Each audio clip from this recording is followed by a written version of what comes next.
Hello, my name is Representative Pam Powers Hanley, and I represent LD9 in Tucson in the Arizona House.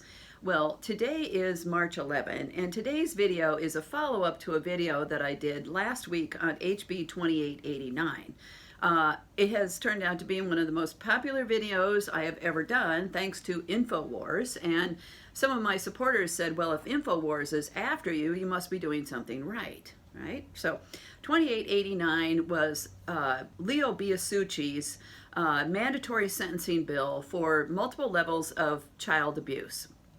And so this bill went through no process. Biasucci just came up with the charges out of his brain and put them into a bill. And my main point against this bill was that it was all about punishment. It's all about locking people up. It's mandatory sentencing.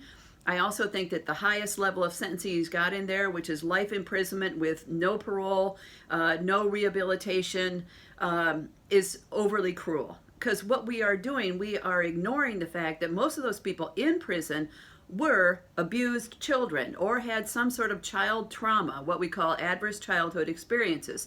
So focusing only on punishment ignores the fact that society has a role in why those people are in prison.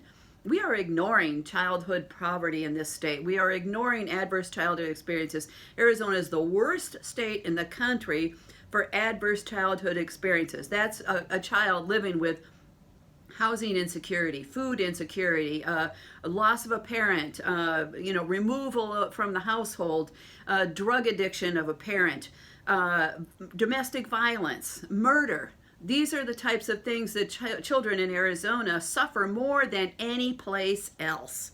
So when we have a bill like 2889 that only focuses on punishment, we are forgetting about prevention. We are forgetting about rehabilitation. We should be helping these people when they're children rather than locking them up when they get to be adults.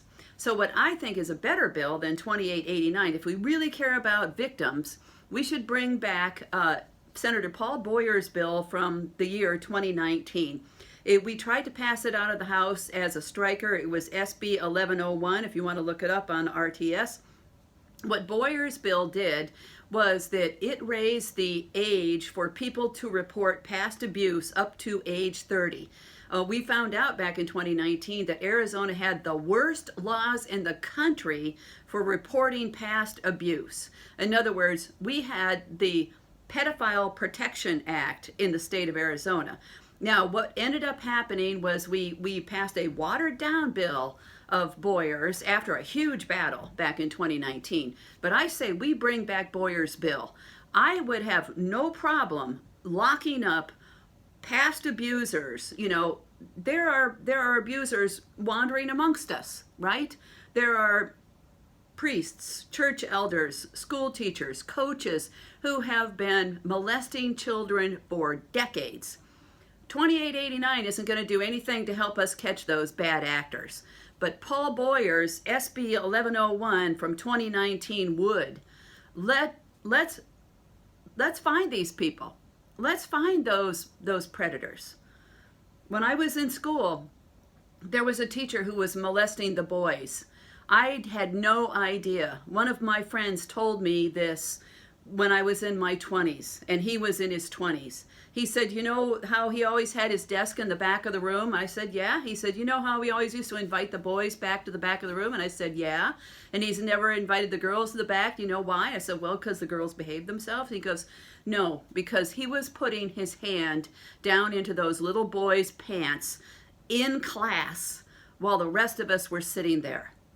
I didn't learn about that till I was almost 30 years old, and that's when my friend told me about it. There are people like that out there. 2889 is not going to help us catch them. Bring back Boyer's bill.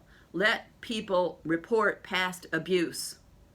That's what will really help us out with this problem. Also, let's tackle adverse childhood experiences. People aren't born bad.